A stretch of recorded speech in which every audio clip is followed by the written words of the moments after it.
Olá, queridos alunos do 7º ano, tudo bem? Meu nome é Emanuel Martins, sou professor de ciências e na aula de hoje nós vamos ver mudança de hábito e criação de espécies. Então, pessoal, na época em que viviam os dinossauros na Terra, caiu um meteoro, certo? De grande proporção e fez com que mudasse o clima da Terra, levando parte dessa espécie em extinção. Então, foram várias coisas que fizeram com que esses animais viessem a ser extintos, assim como também parte da flora, ou seja, parte das plantas. Notem aí na imagem, né, da esquerda, está caindo um grande, né, meteoro lá no mar. Note, né, que vai criar ondas, tsunamis, ondas gigantescas que vão abalar a Terra. No outro lado, à direita, nós temos também o processo de o vulcanismo, né, que também auxiliou, né, colaborou para a morte de muitas dessas espécies aí. Então, quando ocorre isso, o que é que ocorre? Os animais, né, que sobreviverem tendem a migrar para lugares onde tem oferta de quê? Água e comida. Então, pessoal, quando as catástrofes grandes ocorrem, os impactos no nosso planeta ou em alguma região, os animais eles migram para sobreviver, tentar sobreviver. Então, há mudanças no hábito, ocorrem mudanças no hábito. Então, quando é que elas ocorrem? Quando os impactos provocados por catástrofes naturais ou mudanças nos componentes físicos, biológicos ou sociais de um ecossistema afetam suas populações. Eles vão afetar a população dos seres vivos, tanto dos animais como das plantas, e se ocorrer hoje em dia dos seres humanos. Um exemplo, a pandemia afetou a mudança do hábito da gente. Hoje a gente tem que usar máscara para se proteger. Hoje a gente tem que lavar a mão, né? Tem que já lavávamos antes, mas lavar com mais frequência hoje. Usamos o álcool em gel, certo? Então, quando ocorre coisas assim da natureza, então isso vai fazer com que todo um ecossistema, né, seja afetado. Então, populações vão se deslocar, certo? Então, quando afeta as populações, pode ameaçar ou provocar a extinção de algumas espécies, certo? E isso vai levar a uma alteração dos hábitos e da migração. Por exemplo, se der vamos supor, um processo de vulcanismo numa determinada região. Se o vulcão ele entra em erupção, vilas ou cidades que estiverem próximas, as pessoas têm que se deslocar, porque por onde a lava passar, vai queimar tudo. Do mesmo jeito que, se ocorrer grandes terremotos ou deslocamento de terra, animais vão ter que se deslocam insetos, mamíferos, roedores, aves, certo? Para tentar sobreviver a esses impactos, né? A esses processos, essas catástrofes, certo? Essas catástrofes naturais, para eles tentarem sobreviver. Então, na nossa imagem aí, você vê à esquerda um processo de migração, aves migratórias. As aves, num período do ano, elas se deslocam, né, do ambiente frio para o ambiente quente e vice-versa, à busca de quê? Alimento, em busca de melhor lugar para se reproduzir, melhores lugares para colocar seus ovos, para poder chocar os filhotes, entendeu? Para que ela possa ter um melhor desenvolvimento e não leve aquela espécie à morte. Só que, às vezes, ocorrem catástrofes, né, que são naturais, provocam isso, como também tem coisas que o homem faz que provocam também isso, né, que não é natural. Notem aí à direita que nós temos a imagem daquele desenho que vocês gostam de assistir, a Era do Gelo. Eu também gosto. Então, na Era do Gelo, se vocês observarem, os personagens que estão aí, eles estão em contínuo estado de deslocamento. Eles não ficam parados num lugar só. Eles param, fazem uma refeição, brincam, depois se deslocam para outro local. Nós já vimos vários filmes, né, desse desenho animado aí, em que eles estão sempre se deslocando, né?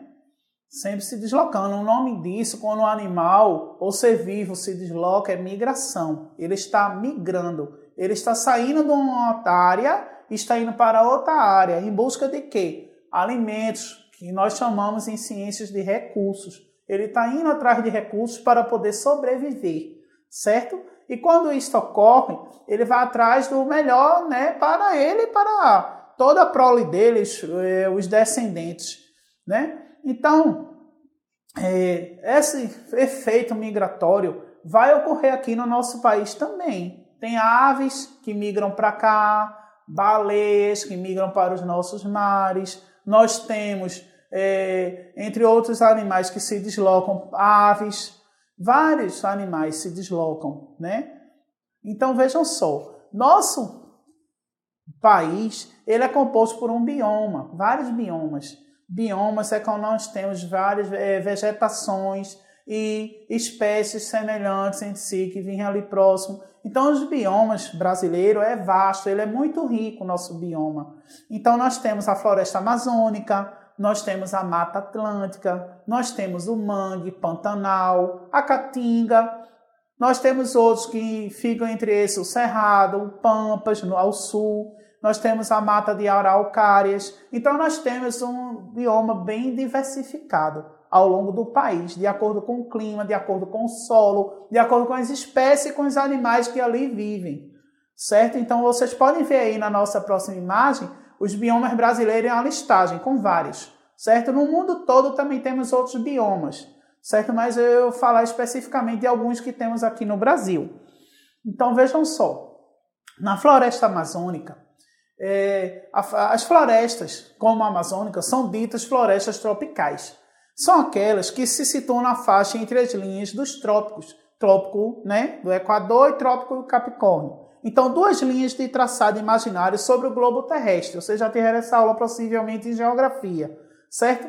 Então, essas florestas, como a amazônica, é uma floresta tropical, certo? Então, essas florestas recebem muita chuva, sendo, portanto, ambientes muito úmidos, certo? Então, na nossa próxima imagem, nós vamos ver aí imagens dos seres vivos que habitam essa floresta. Então, vamos lá. Nós temos aí algumas araras, né? Bem colorida. Você vê ao centro, abaixo o nome Floresta Amazônica. Muito bonitas essas araras aí. Fauna e flora. Por que fauna? Fauna, os animais. E flora, as plantas, as flores, as árvores. Então, você vê aí no centro várias araras, bem colorida, bem bonita. À esquerda, você vê a onça, né? Outro, um felino, né? De grande porte, que se alimenta e domina as matas aí. À direita, você vê árvores de grande porte, de 8, 10, 12 metros de altura, certo? Nós estamos tirando, no caso, a foto aí que foi utilizada, ela mostra o caule da árvore e a copa lá em cima, para mostrar a altura, né, que essa árvore pode chegar. À esquerda, você está vendo uma semente aí como se fosse um olho. Que semente é essa? Guaraná do Amazonas. Justo, aquele pozinho que você compra para fazer o guaraná em casa, ou que você vai nas barracas que vende, ou faz o preparo, bota o guaraná, banana, um monte de coisa, ou que sua mãe faz em casa para você. Ele vem dessa frutinha aí, desse fruto aí, que é o guaraná, o famoso guaraná do Amazonas, né? Muito nutritivo e energético, viu? O guaraná do Amazonas. Outro que tem aí, outra espécie, é esse peixe aí, né? Como se fosse um peixe. Isso é um peixe? O que é isso? É o peixe-boi, né? Você vê aí, muito bonito, né? Tá quase, né? Em extinção. Foi tirado durante o descobrimento, vieram para cá, tiraram muito, comeram as carnes desse animal, tiraram a gordura para utilizar para várias coisas, entendeu? E hoje existem alguns projetos que tentam manter, né? Fazer a manutenção para que o bichinho não seja extinto. À direita dele nós temos também um arrão, um sapo, certo? Então são vários animais que fazem parte da nossa flora e fauna. Então, pessoal, vamos agora falar sobre as características da nossa floresta, da floresta amazônica. Ela é uma das maiores florestas tropicais do planeta. Nela existe grande variedade de plantas. Estão presentes orquídeas, musgos, samambaias, arbustos, bromélias e árvores altas. Algumas com mais de até 30 metros de altura. Então, vejam só, a camada desse solo, tem gente que pensa que a camada é muito fértil e tal. A camada, ela é fértil sim, a do solo. e é rasa. E as árvores têm raízes um pouco profundas, raízes tabulares, que aquela raiz parece umas tábuas, fica aqueles troncos no caminho, certo? Em alguns calçados na rua. Você vê que, por exemplo, a árvore que é utilizada para fazer chás, geralmente que é para utilizar na pele, de uso na pele, certo? E nós utilizamos e compramos no mercado. Então, são árvores que às vezes têm origem, são da floresta amazônica, certo? Existem vários tipos de madeiras extraídos de árvores, certo? Que são utilizados para uso, certo? Tópico, para uso no tratamento de feridas, doenças na pele e tal. Então, a nossa floresta amazônica, ela tem, né, um solo fértil, uma camada de solo rasa. Então, vejam só, pessoal. Se vocês observarem na nossa próxima imagem, você vai ver aí que a floresta amazônica, ela tem sido desmatada, certo? Desmatamentos não autorizados, irregulares, criminosos, estão acometendo a floresta. Pessoas que têm interesse em fazer atividades agrícolas ou para a extração da madeira ilegalmente, certo? Porque tem a parte da floresta que ela é preservada. Ela não pode ser utilizada para este fim. Então a gente vê aí os desmatamentos. Aumentou em muito o número de desmatamentos na floresta amazônica, certo? E isto é ilegal, passível de crime, pode responder por lei. Certo? Então você vê aí na imagem uma grande região que foi desmatada. Antes isso aí tudo era verde, era tudo parte da floresta. Então, autoridades dizendo assim que hoje em dia aproximadamente 30% da floresta foi desmatada já. Entendeu? Uma grande quantidade, né? Foi desmatada. Nós também vamos falar sobre outros biomas, como por exemplo a Mata Atlântica. Então, a Mata Atlântica é úmida, muito úmida, porém, não tão quente quanto uma floresta amazônica, certo?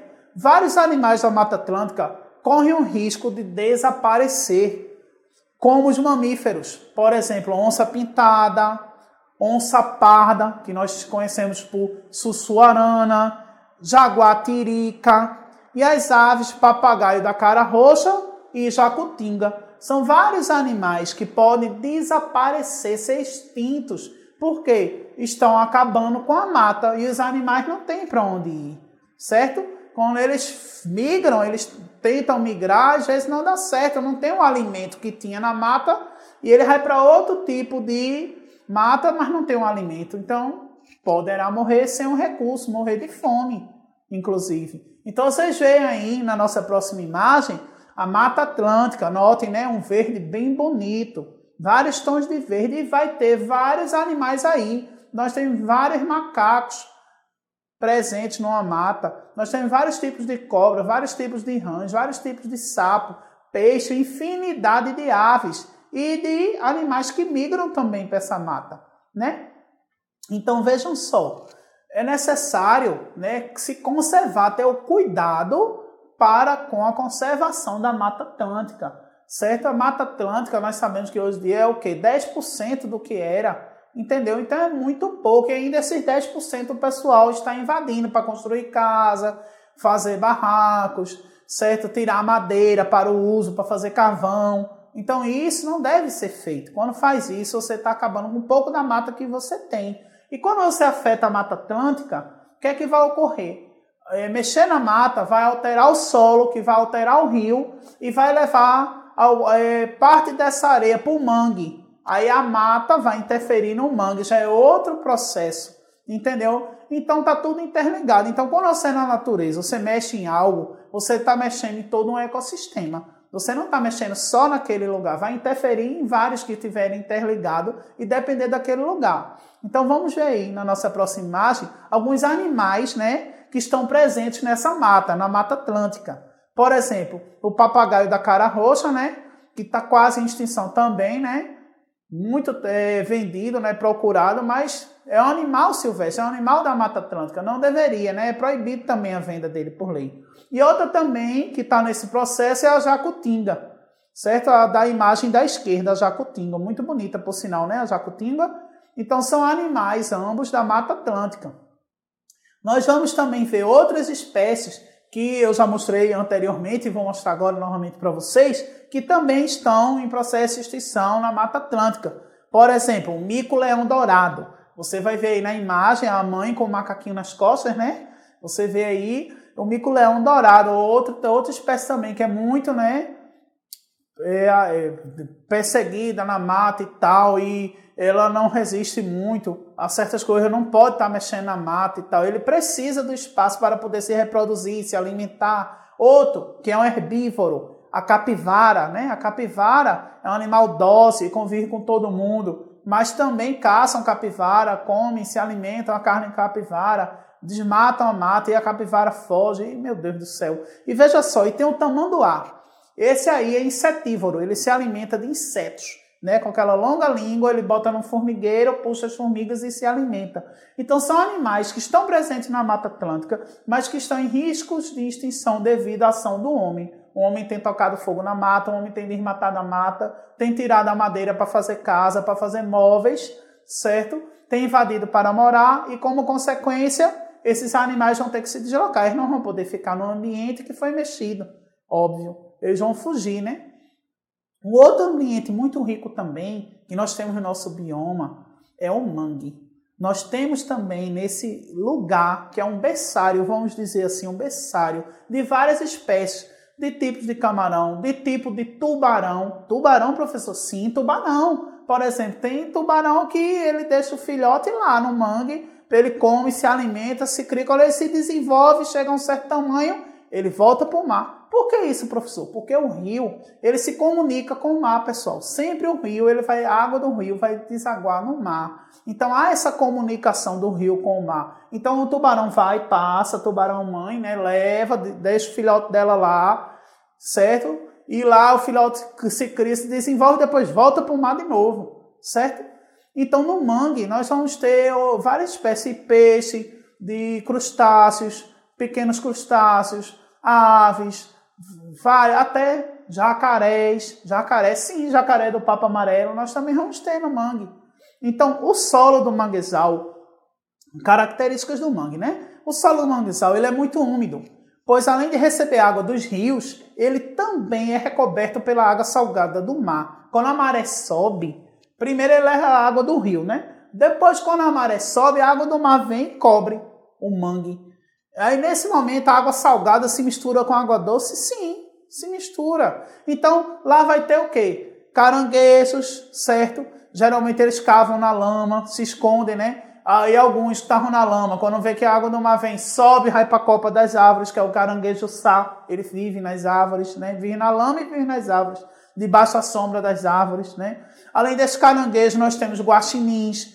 Nós temos muitos outros animais, como, por exemplo, no manguezal, várias aves, como as garças, os maguaris, os socós, os urubus e gaviões. Gaviões, sim, óbvio, porque o mangue, ele vai receber todo o tipo, né, de animal ali e, como consequência, vai ter parte dos animais que podem morrer, vir, adoecer e tal. Vai ter sempre aquele cheiro de matéria em decomposição no mangue. Isso é ruim não, o solo está cheio de nutrientes e vai animais, o caranguejo ele se alimenta de cadáveres de outros animais mortos que estão ali, certo? Enquanto outras aves também, e o gavião ele vai se aproveitar para pegar peixe e outros animais que tiverem ali presentes, ele vai caçar, é o ambiente dele de caça, certo? Então por isso, por ter essa matéria orgânica, a água é meio lamacenta. E pode ser encontrado camarões e pequenos peixes também. Pode ser encontrado no mangue. Então, pessoal, vocês podem ver aí na foto, a foto do mangue. Como é que o mangue, né, a vegetação do mangue, como ela é arbustiva e com muitas raízes, certo? Como é que é a água turva do mangue. Olha aí na foto. Então, pessoal, outro hábito das espécies que estão presentes no mangue, certo? Nós temos no mangue o jacaré de papo amarelo. Olhem aí na imagem e você vai ver o bicho, né? O jacaré do papo amarelo, ele também vai estar presente no mangue. Assim como outra ave que também é migratória, que é mais conhecida popularmente por guaraná. Note que as penas, né, a cor das penas dessa ave se assemelha à cor do guaraná do Amazonas, né? Coincidentemente, é uma cor bem próxima. Aí por isso botaram o apelido dele de guaraná. Então vejam só, jacaré do papo amarelo e guaraná, tá certo? O jacaré também vive no Pantanal, viu? Tem jacaré que vive no Pantanal, mas esse aí, o do papo amarelo, também vive no mangue.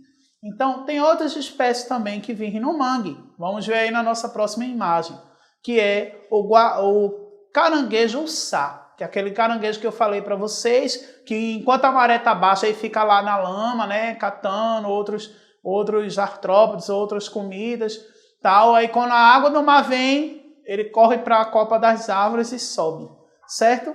Ele corre não, ele anda devagar, né? Mas ele vai e chega, geralmente as raízes, as árvores são arbustos, não são árvores altas, são árvores de pequeno e médio porte. Então ele sobe nessas árvores e fica lá, certo? Outra espécie que também já está lá presente é a saracura do mangue. Ela também come pequenos insetos e peixes, certo? Um outro bioma que a gente vai falar é o Pantanal. Pantanal, pessoal, é muito rico. Ele vai estar presente em muitos animais diferenciados. Logicamente que ele vai ter o jacaré, né?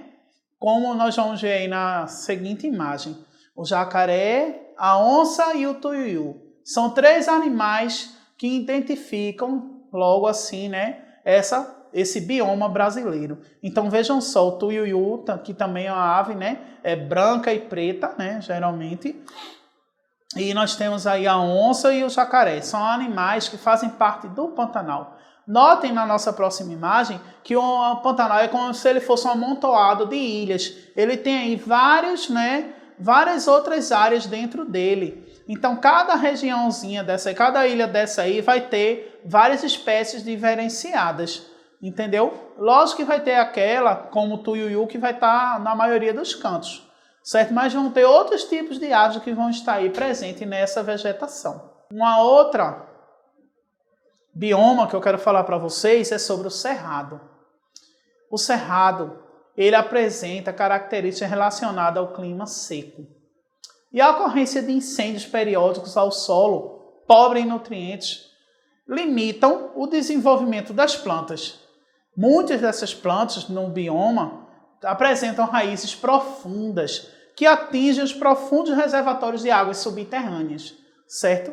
Então há também plantas com cascas grossas e folhas espessas que diminuem a perda de água para o meio ambiente. O cerrado, ele abriga herbáceas, certo? Com maior ou menor presença de árvores e arbustos, o que resulta em diferentes fisionomias da vegetação, entendeu? Então nós vamos ver agora, aí na imagem, certo? Espécies do cerrado. Aí eu trago o que? O buriti, que é utilizado para fazer cremes, shampoo, hidratantes, sabonete. Então você vê aí um fruto, né, que é do cerrado e que é utilizado por empresas, né, brasileiras e até exteriores para poder fazer, né, produtos cosméticos para o uso do corpo. Ao lado do buriti você vê aí, né, um veado, um cervo, né, tipo veado, que também vive nessa mata, nesse cerrado, certo? São um representando a planta e o outro representando os animais. Mas o cerrado, ele passa por impactos ambientais. Todos esses, o mangue passa por impactos quando a gente joga lixo nas cidades e vai para o rio e do rio vai parar no mangue, certo? E o cerrado também ele vai passar por alguns impactos, certo? Muitos rios que foram contaminados, por exemplo, com mercúrio, né? Por causa do garimpo, a extração do ouro e de pedras preciosas. O que ocorreu? A vegetação nativa foi desmatada para a comercialização de madeira, produção de carvão, expansão urbana e agropecuária. Então, tudo isso aí são impactos que vieram a afetar o cerrado. Quando esses impactos afetam o meio ambiente, o que ocorre? Os animais eles migram, eles se deslocam. E às vezes, nesse se deslocar, nesse ato de migrar, os animais passam por necessidades. E alguns chegam até a morrer se não tiver o alimento aquele adequado. Mas por que isso? Você vai entender agora. Veja só. Tem animais que o bico dele é para um determinado tipo de alimento. Por exemplo, o tucano, que tem aquele bico grande, ele come frutos. Já o beija-flor, que tem o bico mais fino e menor, se alimenta de néctar de flores. Outros animais específicos, como o papagaio de cara roxa, tem um bico adaptado para sementes. Então, cada tipo de animal, de ave, peixe, ou herbívoro ou carnívoro, ele tem suas adaptações. Ele evoluiu junto com as plantas e essa adaptação foi ao longo de milhares de anos. Então, os animais que temos hoje, eles são adaptados aos biomas, aos ambientes de hoje. Então, se você destrói o ambiente em que o animal está, ele já tem aquela adaptação para comer aquele tipo de alimento. E ele se desloca e vai para outro que não tem, como é que ele vai se alimentar agora? Então o animal vai sofrer e ele pode ser levado à extinção. Fora a caça predatória, tem gente que acha o animal bonito que é para cima. Não pode, é protegido por lei. Para isso tem o IBAMA, para isso tem vários órgãos que fiscalizam, certo? Não pode manter o animal silvestre em casa, é proibido por lei. Então, esses impactos vão causar a migração e, consequentemente, a mudança no hábito do animal. Ele vivia lá no habitat dele, normal, e agora ele vai mudar completamente, né? Por causa da ação do homem, certo? Então, outro ambiente que nós vamos verificar é a caatinga. A caatinga, né, como vocês sabem, clima semiárido, né? Com pouca chuva e temperaturas altas. Ocorre pouca variação em temperatura ao longo do ano, certo? É sempre mais quente, certo? Então, as chuvas são irregulares. Tanto faz um determinado período de tempo a caatinga ficar sem chuva, como de repente começar a chover. Quem mora no interior vê muito isso. Tá lá tudo seco e tal, de repente dá chuva, no outro dia já amanhece tudo verde. Oxente, é mágica? Não. Simplesmente as sementes das árvores, das plantas que estavam lá, estavam só esperando ter água para poder germinar. A partir do momento que teve a chuva, aquela pouca chuva ou razoável chuva, elas, vamos dizer assim, que estavam dormindo, acordam e despertam e você vê no outro dia um ambiente que era todo seco, de repente está todo verde e se brincar ainda tem peixe.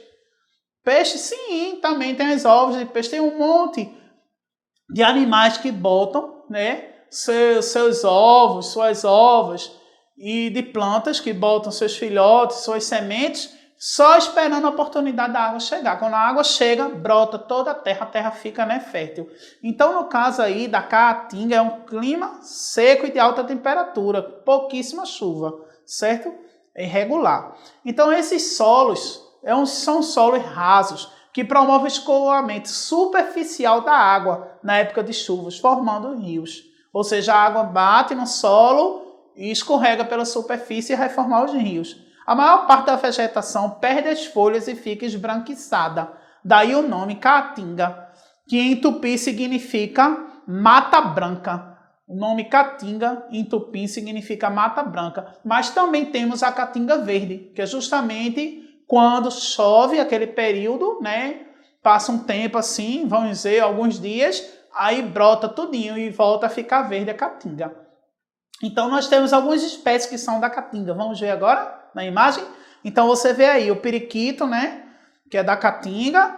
Você vê a jiboia, que é uma cobra, né? Gigantesca, e a jiboia ela dá aquele abraço mortal, né, em volta da pessoa, não é bom ficar próximo desse animal. E nós temos aí a gia de parede, que chamamos ela assim, gia de parede, por causa de uma camada de cálcio que ela tem a mais na pele, tornando ela mais resistente. Então, temos esses três animais aí representantes da caatinga. Vamos agora para os pampas. Os pampas ficam ao sul do país. É um clima e temperatura amena, ou seja, mais frio, estações bem definidas. As chuvas, embora não abundantes como na floresta, estão distribuídas ao longo do ano e não há períodos longos de seca. O solo é fértil, por isso a região é muito utilizada para a agricultura.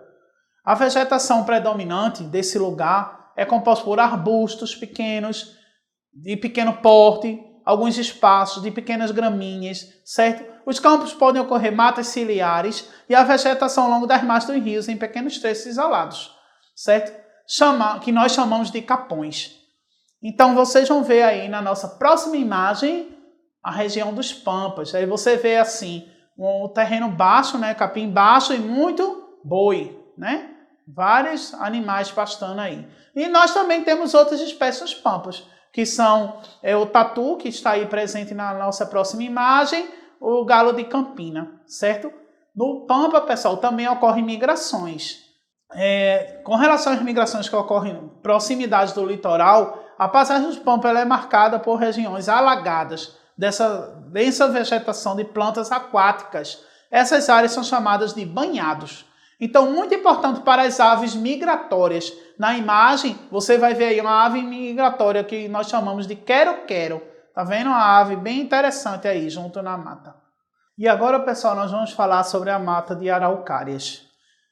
As características da mata de araucária é a seguinte: floresta com 3 estratos arbóreos definidos. O mais alto, que é formado principalmente pelas copas das araucárias, que filtram grande parte da luz. O segundo é denso e formado por arbustos. O estrato mais baixo é formado por plantas rasteiras. Então, pessoal, vocês podem ver aí na nossa próxima imagem parte dessa mata de araucárias. Notem que temos os 3 tipos ali. Nós temos as plantas mais altas, que são as árvores, com as copas bem espalhadas, vocês conseguem identificar que é um tipo de mata diferente. Depois tem a outra mais arbustiva e depois tem a outra mais baixa. Então vejam só, muitas espécies vão viver nessa mata, certo? Espécies vão se deslocar tanto na parte alta como na parte baixa, certo? Então nessa mata vivem espécies como o macaco-prego, certo? Como a jacuaçu, que a gente viu. Então vamos rever novamente? Vejam aí na imagem o macaco-prego. Ele também vai estar presente nessa mata, certo? Se alimentando de frutos, insetos. E ao lado dele, ao lado direito, você vê a jacuaçu ou Penélope, que também vai estar nessa mata, certo? Mas só que essa mata, ela não é uma mata grande. Esse território é pequeno. Veja só, a área de domínio das araucárias ocupava mais ou menos 5% do território nacional, ou seja, do território do Brasil todo, ela ocupava 5%. Então sofreu uma grande interferência humana, porque, né, exploraram, reduziram a área, e atualmente ela representa menos de 1%. Ou seja, do seu tamanho original. Então a araucária em si é uma espécie considerada em perigo crítico de extinção. Certo? Então, pessoal, essa foi a nossa aula de hoje. Nós falamos sobre as migrações, sobre os biomas brasileiros e sobre os impactos ambientais em cada um deles. E até a nossa próxima aula.